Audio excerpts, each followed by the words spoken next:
Hello and welcome to a very special broadcast of News 9 Live. This is The Diplomat and I am Aditya Kaul. Israel and India have had decades of good relations. But in the last 9 months, there has been trouble brewing in Gaza because of the Israel-Gaza war ever since the 7th October terror attacks. How is the relationship developing currently? And what do we see in the next decade between India and Israel?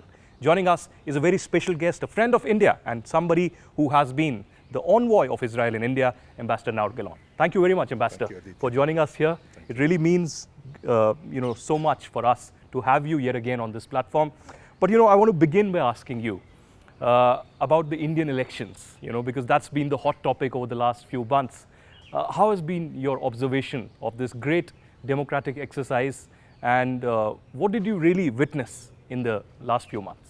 It was amazing because, Israel is a country of 10 million people. So elections in Israel, we do them from morning to evening. Next morning we have almost final results, but the soldiers were a little bit... So here, it went over a month and a half. The counting was amazing because of the machines. And the whole process, the fact that it was a surprise that the polls were wrong and the results are different, I think shows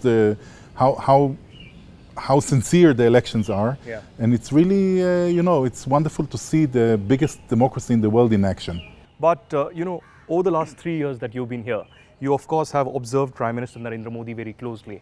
How do you find Prime Minister Modi's relations? You have met him several times, you've met his cabinet colleagues, you've hosted them here in New Delhi. What's been the rapport like? What's been the understanding and the bilateral ties between India and Israel?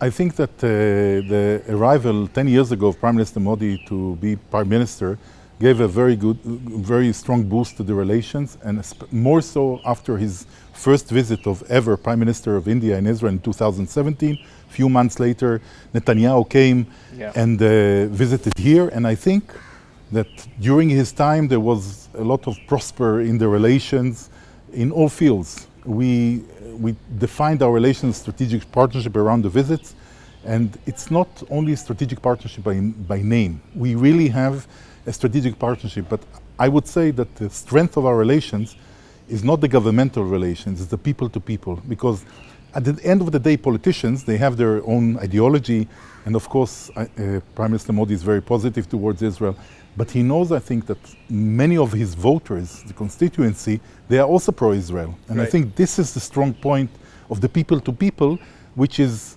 also nourishing the government to do its policy. Ambassador, over the last 3 years, I want to ask you this.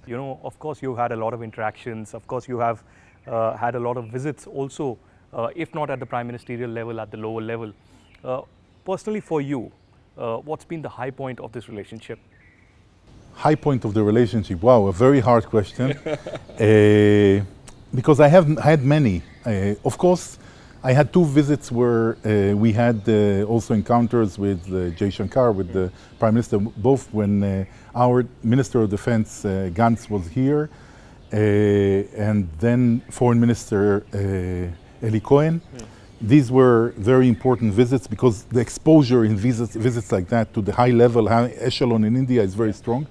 Yeah. I think that the disappointing thing is that Prime Minister Bennett at the time cancelled the visit 4 days before he was planned to land here already because he caught COVID. Yes. So this was, but again, going around India, when I arrived here 3 years ago, it was the first time ever in India and in South Asia, okay? Yes. Even if we want to speak even aloud, because all my career was westwards. Yes. And every day in India is a new, I learned something new. Pushing the relations here is easy. You have to stop people because everyone is pushing, let's do something together, India, Israel. So you are here, it's a paradise for a diplomat, Right. in this sense. Right. And if I can also ask you, before I go to the either tougher questions or more realistic and pragmatic These questions. are not the tough questions? These are not the tough ones yet. Okay. But, I want to ask you something soft. And this is, your travels, because I have witnessed over the last 3 years since I've met you like numerous times, you've traveled all across the country. what's been your experience like while traveling? What's been something that you've really enjoyed? Because I know that you've seen Rajasthan, you've seen Gujarat, you've seen Haryana, you've seen down south states in Maharashtra, Telangana, and a lot more. So what's been the high point Nagaland. like? How many ambassadors How went can I to? forget that? So I think, first of all, why do the logic of traveling? In every country, the capital is the capital. It's not representing politically and everything, it's there, but it's not representing the real people. Okay. More so in India. I think what I saw in India when I traveled, and I tried to travel a lot, unfortunately October 7, and we had budgetary problems, so it slowed me down more than I wanted. You see that India is not India, it's the United States of India, because you have so many states here, so many languages and foods and cultures and clothes, and everything is different. So every place you go is not similar to another place. Every place is different. And this is, I think, what is amazing for me in India. And also Israel, by the way, similar in this sense, that Israel is also Jews who came to Israel in the last 100 years from 120 countries, including from India. And you know, it's very similar, but here the magnitude is so bigger and the differences between the people are even bigger, I think, because they go back many, many years, the cultural aspect of it, the food and everything. So it's amazing. It's really, that's the thing I liked most in traveling. Now that you mentioned food, you know, I have to ask you, anything particular that you like here in Indian? Because again, there is so much to witness. And is it too spicy for your palate, or you adjusted to it? No, spicy is not a problem. I always loved spicy. The problem is the food. Too much food. I dare you not to take a picture of me when I arrived here 3 years ago and today. The comparison will not be very flattering for me, very flattering for the Indian kitchen. Of course. Because I gained here a little bit, or not a little bit. The food here is great. I really loved it. And again, also food. What is food? You have the Delhi food, the north food, and northern part food, and then northeast, and I went down to the south so every place the food is defined differently. So in Delhi, not necessarily spicy, by the way. That's not the biggest definition. So I've been to places where the food is much more spicy. So too oily as well. Oily, That's okay. Oily is tasty. About what it does to your weight or to your waistline. This is another question. But you know what I've also found out is that, one, your Israeli food is tasty, but you use a lot of salads as well. And this is something that I discovered the first time I visited Israel in 2015, that there is so much vegetarian food. In fact, recently I was in Israel again, and while I was traveling for the third time, there was an entire group traveling for the first time, and when they witnessed a lot of vegetarian food, they were surprised as well as happy. So in general, when you look at Mediterranean cuisine, which is not only Israeli, it can be Greece, it can be Italy, it can be Lebanon, everyone. It's based a lot of vegetables and fruits, the cuisine, a lot of dairy stuff, fish, because we are all on the Mediterranean. Meat is there, chicken is there, but you have so much to offer without it, and it's also considered the most healthy cuisine because oil is less used, and if it's oil, usually it's olive oil, which is considered better for the health. So it's reasonably all the Mediterranean, and speaking all the countries that are on the Mediterranean itself, the food is largely more fruits, less oil, more vegetables, and considered healthy. Maybe in 10 years they will find a new research that says, oh, this is the worst food one can eat. You never know. That's life, it's always. But you know, now that we are talking about spicy stuff, food, is the Israeli politics also as hot? Because in India, we've just witnessed a hotly contested fight, and something, as you said, the results were surprising. You know, it was a mammoth victory that was expected. It wasn't a mammoth victory that came in, and the opposition seems to be going all guns blazing. How's it like in the Israeli politics for an Indian viewer, if you tell us? Wow, what a mess. First of all, Golda Meir used to say, you have 2 Israelis, you have 3 opinions. So it's very hard to reach consensus in a country where everyone is debating and very opinionated. This is part of the issue, but you know, Israel, it's no secret that Israel in 3 years went through 5 election campaigns. And we couldn't create stability because the country was divided more or less half and half. And no one could get, we are a coalition, forever we have been a coalition government. So it was very hard to form coalition. So that was an issue for a long time, but always in Israel. I mean, there were very few governments who filled their full tenure. It's always somehow but that's Israeli politics, so always like that. It became, I think, a little bit more extreme in the last few years. You know, now that I stress towards the relations between India and Israel, there are a few terms that come to my mind: agriculture, technology, the defense partnership, now even the skilled labor that's coming in. But how would you define this? Has there been considerable progress that has been made in the last few years? Yeah, I would start by saying, and I learned it from Dr. Jay Shankar, when I went with him to Israel. I was 3 weeks ambassador, I think. I went with him to Israel, and he spoke about the civilizational ties between Jews and Indians. And he took it back, first of all, to the fact that Jews came to Kerala, to Cochin, at least 2,500 years ago. Yes. I just saw that they found here a stone of quite many hundreds of years, a gravestone with Hebrew writing on it. The oldest one that was found so far. So Jews were here, and then the next point, and lived here happily. There were Jews very successful. Over the years, if you go to Bollywood, the first actresses were Baghdadi Jews from Bombay, I should say at the time. And so they were there, and then you had people like David Sassoon, who until today, the foundation of the Sassoon family is still active, although the family is not there. And you would find in Mumbai and in Pune places that are hospitals and schools and synagogues and library, and is still funded by this family, Jewish family, who were very well off here. And you have people like General Jacob. So you know, Jews were here part and parcel of the society.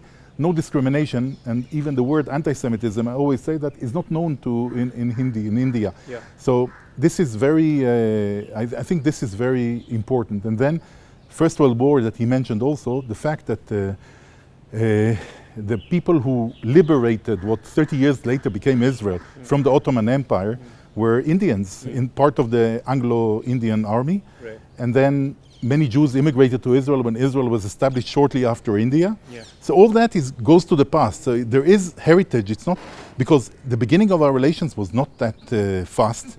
India, it took time for India to acknowledge Israel only in 1950, 2 years after we were established. Ben Gurion, our first prime minister, is known to write in his memoirs that for him, after the United States and Soviet Union of the time, the third most important country to acknowledge Israel was India.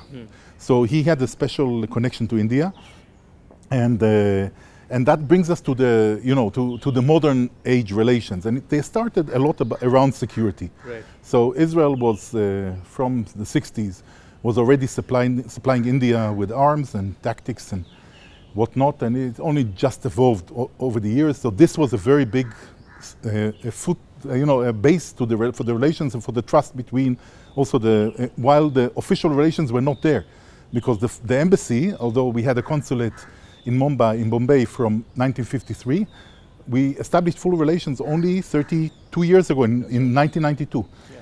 But this was already there, so the trust was there. Even if we didn't have the full relations, trust was there.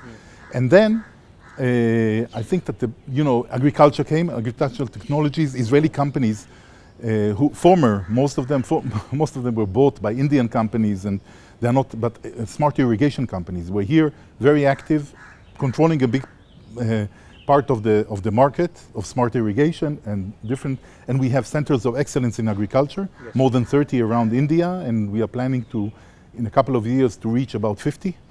So we were very active in that, and I think it gave a good reputation. And you have one in Jammu and Kashmir as well? We don't have, will have in the future maybe, but there was a thought of establishing in Jammu a center. And so this was another leg, but I think that from the visit of Prime Minister Modi 2017, it's to speak about this leg or another leg, we are cooperating in all fields. We have joint defense systems that we MRSAMs, that anti-missile system that we've developed together. We have cooperation in many sensitive and non-sensitive fields, and we are open to discuss from AI to computing to anything that is there, cyber. We can discuss. The level of trust is very high.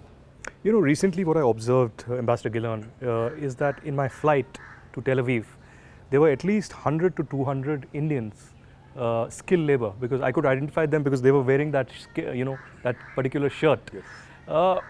What is this? I mean, what kind of a cooperation is this? What kind of numbers are we witnessing? Because I don't think in my lifetime I have seen this kind of a cooperation of skilled labor traveling from Delhi to Tel Aviv, and large scale contracts from 3 years to 5 years really shaping, and people willingly from all across country planning to go there.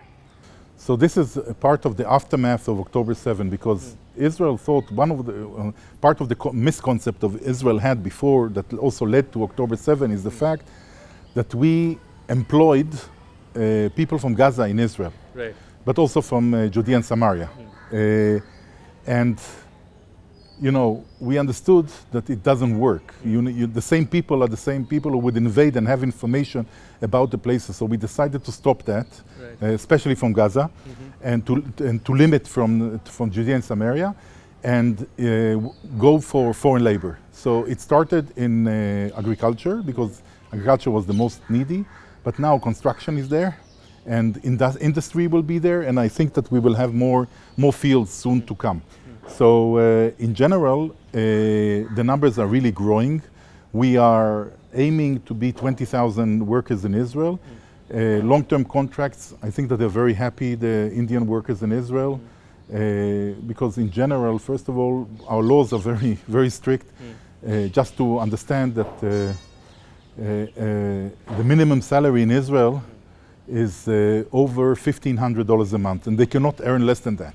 So 1.2 lakhs, a minimum, 1.3 lakhs even, I think is the number, the exact number, and that's the minimum salary they can earn.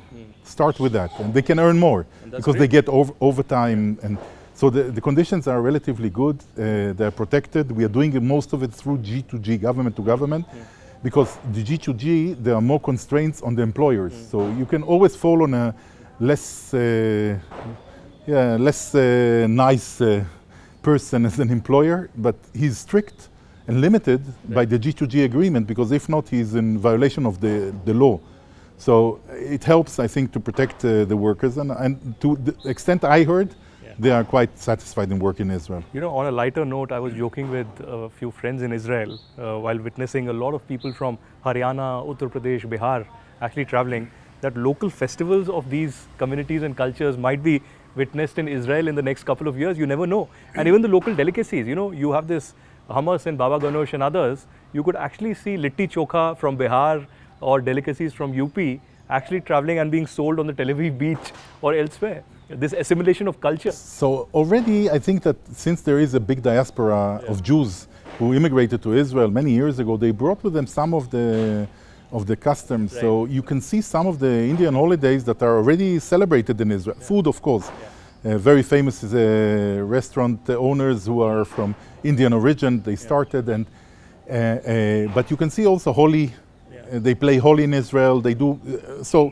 The stuff is there, and we love to celebrate. So bring us a reason to celebrate. Good food. We are always there with you as partners. This is part of the DNA, I think, of the Israelis. So, and you know, we have, first of all, we are the center, one of the religious center of two religions, which is Judaism and then Christianity. And also for the Muslims, Jerusalem is the third most sacred city. And then you have the Baha'i, who have the center in Israel, and then you have all the rest. So also in Israel, you have many, many religions. And you know, this is the only period, I think, in history that all the religions can live together, in the sense that there is really religious freedom. So each one does, you know, we don't care what you do. In Israel, for example, by law, you can have only a religious wedding. You can register as married, civil registration, but it's not a wedding. Wedding, and each religion has its own authority so the Christians, the Muslims, and the Jews, each one has its own authority, but it's registered in the Ministry of Interior as wedding.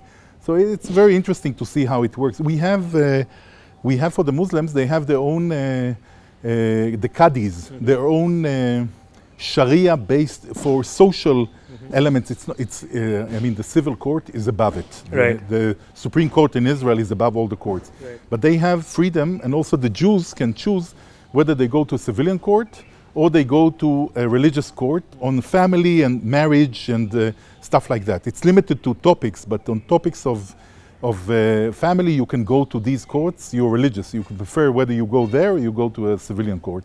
You know, turning now, Ambassador Gilon, to something very serious and grim, and this is about the 7th October terror attacks. It's been more than 9 months now that the war has happened in Gaza.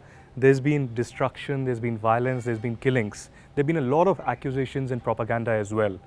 Where are we heading now? Do you see an end happening anywhere soon, or do you realistically expect some kind of a hostage deal really happening in the next few weeks? So I think we should go back to October 7 and remind the viewers, because I'm not sure that everyone is aware. What happened on October 7, that in 6:30 in the morning, Saturday, and a very religious Jewish holiday, more than 3,000 terrorists of the Nukhba of Hamas and Islamic Jihad entered Israel and entered more than 20 communities. Those on the border were totally it was total destruction. Most of the people were either killed or kidnapped of them, and they killed that day 1,200 people. They kidnapped hundreds, murdered, rape, all atrocities, limb cutting, whatever you don't want to think of happened there. And this was a shock. I think it was the worst event for Jewish people since the Holocaust, one-day event. And this is a trauma for Israel. And then the government set 2 targets for the military. One is to make sure that Hamas cannot repeat these atrocities, and this is disarming them and demilitarizing them in Gaza, not letting them be as a militarized force in Gaza. And one has to remember that Israel left in 2005, and Hamas took over to the Palestinian Authority the unilateral disengagement, and Israel left it to the Palestinian Authority, who first in 2006 lost the elections for Hamas, and in 2007 Hamas by force kicked them out. And since then there are no Jews. We dismantled about 20 communities, and we took out about 10,000 people from Gaza. No Jews there, no nothing, but the hostages that are there. And so this was a big trauma, and one is disarming, the second thing is bringing back the hostages. And that's what we are trying to do, and they are not contradicting the two. Because the weaker Hamas are, the more likely that they will agree to a deal, because the alternative is becoming more and more glim for them. So we are putting pressure, on military pressure. I think I read today that the Minister of Defense mentioned that 60% of Hamas forces were either killed or injured. So they are out of the game. We dismantled a lot of brigades of the Hamas. So they got a big blow, but still, we have to say, they are still holding 120 hostages. Some of them are dead, we know for a fact. No one could visit these hostages. Of course, the Geneva Convention is not relevant for these animals. And so it's a problem. We didn't achieve either of the targets, but I think that soon we will change our positioning there and move from intense war to periodic incursions. So when we have intelligence that someone, there is a hostage somewhere, or a Hamas leader somewhere, we will go and get them and go and come up back to our positions. So this is going to stay. The unfortunate side of it in Gaza, and then we can speak on Lebanon, which is a bigger problem maybe. The biggest problem that there is no force to take over Gaza from us. We don't want to be there. We have no intention whatsoever, especially not the civilian part of it. There is no reason for us to be in charge of 2 million people living there. And we want international forces, regional, internal. When we try to give some authority to local people, Hamas killed them in Gaza. So it's very complicated. It's very complicated what to do here and how to do it. So we are waiting to see something that can come and replace us. But then the northern border, and it's very important to say that I think 70%, we evacuated close to 100,000 people. Of course, those who were in the first line and they were destroyed, their kibbutzim or whatever, cannot go back. But about 70% of these people already went back to their homes. But in the north, we also evacuated close to 100,000 people. Because what happened there, and this is also important to mention, Israel has seven fronts. 7 fronts. We have Gaza. In Gaza, we have 2 fronts really, because we have Hamas and we have Islamic Jihad. In West Bank, in Judea and Samaria, we have 2 fronts, also Hamas, Islamic Jihad. So these are 2. And then you have in Lebanon, Hezbollah, which attacked Israel. You have from Syria and Iraq, the Shiite groups. Iran itself that attack Israel directly, and the Houthis in Yemen. What is common to all of them? All of them are Iran. They are arms of Iran. Iran is sponsoring, training them, and equipping them. And this is the problem that we have now. Iran is really trying to destabilize the region and bring to destruction of Israel over time. They say it openly. It's no secret here. So it's something that they declare openly. So one of the things that happened is that Hezbollah from Lebanon, who is the de facto controller of Lebanon, they started attacking Israel immediately as we started the operation in Gaza. And we had to evacuate about close to 100,000 people, about 5 kilometers from the border, because of the geography there is direct control. They can shoot into the houses, even anti-tanks rockets, and they destroyed quite a lot of houses. And this is a big challenge because we have to stop it, but not come back to the situation before. Right. Because people will not go back. People already, by the way, most of them who have children, and we have quite a lot of children in Israel, they already settled somewhere else, even in a hotel, but the children are going to schools. So life has moved. And if you want to bring them back, and we must bring them back because we cannot abandon parts of this, our very small country, we have to change the situation to better, because the fear, Hezbollah is much stronger than Hamas. And the fear that they will do ground infiltration or shoot directly into houses. So what we are trying to do is implement Resolution 1701 of the UN, which says that they have to be disarmed and be only north of the Litani River, which is also 8 to 10 kilometers from the border, depends where it moves. And this is a big challenge because we are trying to do it by a diplomatic way. But if we fail, the people will not come back if we don't do it in another way. And the other way is the military way, and there will be a big price both for us, but bigger for Lebanon, and we're trying to avoid it. So, Ambassador, there's been a lot of controversy also about a lot of ammunition that's coming into Israel. You know, a lot of US lawmakers making a lot of controversies. It was stopped for some time. I don't know if it is on again. But Al Jazeera has now accused Israel that the Indian government, is helping Israel with a lot of ammunition, arsenal. How do you react to that? I would say, first of all, that people don't understand the way we see it. And I mentioned before Iran as the head of the snake. The fight we are fighting is not our fight only. It's our fight for sure. It's a fight of the free world, I think. It's the fight of others, because we have to understand that if Hamas, which is a medium-sized organization in comparison capacity, 30,000 terrorists. In comparison to Hezbollah, it's smaller and less capacity. If this small organization will be perceived as winning over the strongest army, Israel, which is IDF considered the strongest army in the region, it will give backwind to very bad people in the world.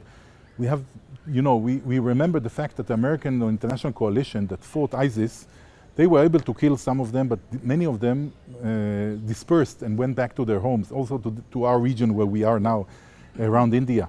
And if they will feel that there is now momentum, there is a chance, there is likelihood, they will start, and you see the demonstrations that are terrible in the Western world now, in US and Europe and other places.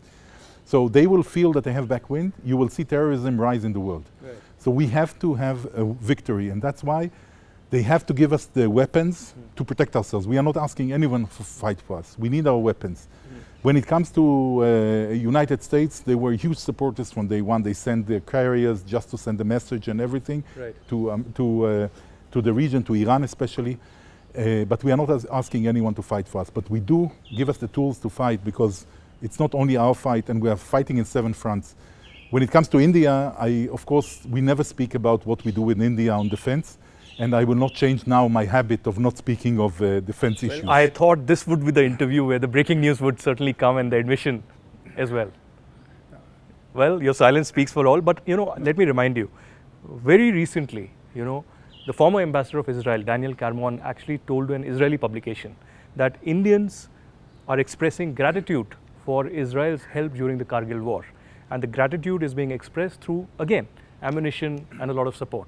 So this admission from somebody who's outside the government but has played a considerable role in India.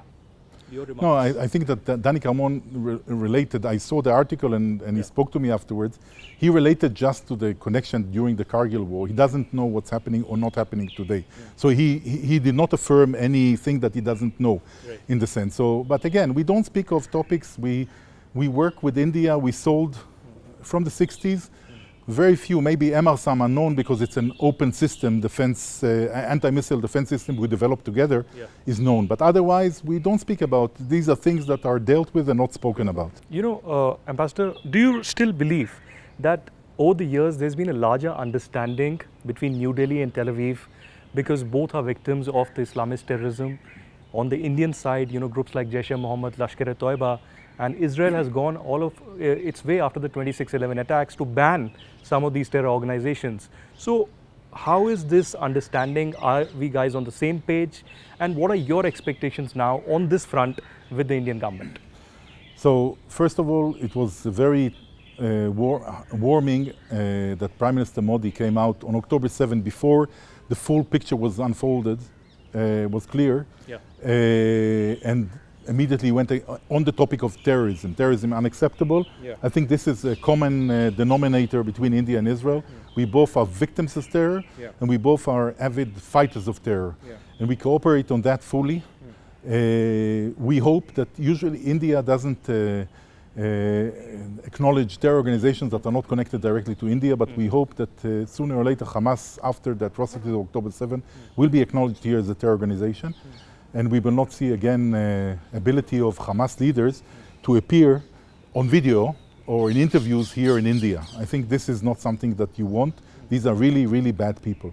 And I think the cooperation between and the understanding between India and Israel terrorism is eye to eye. I mean, I met NSA Duval a few times since October 7, of course, before that. And I think that when it comes to counterterrorism, there is no daylight. Terror is terror is terror. No one, you know, there's no justification. We were very angry with the UN Secretary General who tried, and others, who tried to give a context, to explain that October 7 happened on the background of a long, October 7. If you try to create context to a terror attack, it means that you're trying to find justification why it was legitimate. No, murdering, raping, cutting limbs, burning people alive is not legitimate in any place in the world. And I see now what's happening in Kashmir, Jammu and Kashmir, that there is a rise also of terror. It's really bothering me. It's really, I mean, when I see it, I feel the same destiny between India and Israel in this sense. Last question, Ambassador Gilon, is one about your own great memories of India. What are you taking back from here? And will we expect you again in India, if not as an ambassador, but as an Israeli national, a proud, Jewish representative? And finally, about the people-to-people contact. You know, every year, thousands of Israelis come here and, enjoy their life, perhaps for months together. And now we have started a lot of Indians also going there, either as students or some kind of a collaboration effort that's happening, and now as skilled labor as well. How's the response and the warmth that you've seen among the Indian people, perhaps Indian media as well? We've met continuously over the last 3 years, but what's the experience and the mood like when you meet ordinary Indians on the streets? The support to it, I've served in quite a few countries, not always an ambassador third time, but also as a regular diplomat. And I served in very friendly countries to Israel, from the US to Italy to Netherlands to Hungary.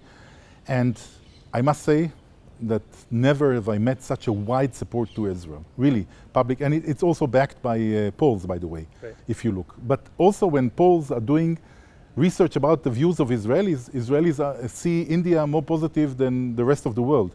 So I think there is something there that is it's mystic. It's not always explainable. Not everything in life you can say, okay, this is the reason because that this happened. Some things are a little bit bigger than the understanding. It's a more complex, I think, a level of reasons that are coming together. But the fact of the matter is that Israelis, for already quite many years, as you mentioned, come here for the after-military service trip, and they come, it's a full immersion thing. So they don't come like 5-star, they want to live like locals, they go to guest houses, they go to Vipassana, to yoga, they learn whatever is here, they smoke whatever you can.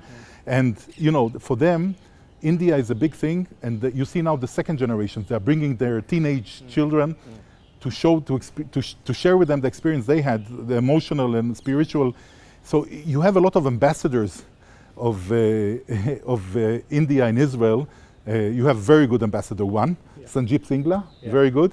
But you have many, many other ambassadors, and I think it also goes the other way around. And now, when the workers will go to it, will go in bigger numbers, you will see more and more people that are friendly.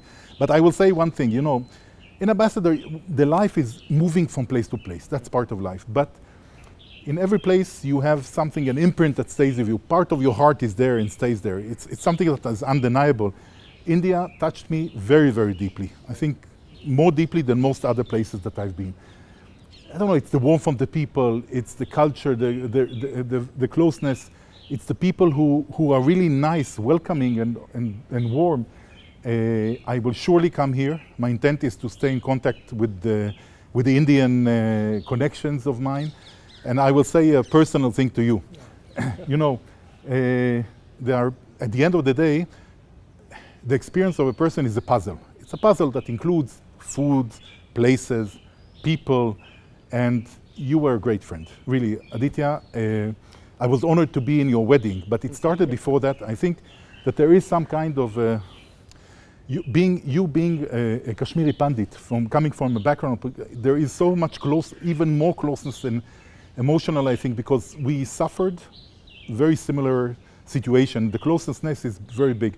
And people like you who became friends over the last 3 years, it's part of me leaving a part of myself in India and making sure that I come back to visit this part every now and then. So I will for sure come back to India. Well, thank you so much, Ambassador Gilon. You know, it's been a great pleasure. We learned from Putin and absolutely and Prime Minister Modi that hugging is the thing now. You know, it's been a pleasure. It's a great honor, not just from me, but all Indians out here. And you know, I have visited Israel 3 times now, and I feel home away from home. When I visit there, I see equal amount of love and honor and respect among the common Jewish people all across. And I hope that the relations really so higher. And thank you so much for whatever you have done over the years. Thank you. So thank you, Shalom, and Ami Israel Kai. Thank you, India, Thank for you. everything. Thank you. Thank you.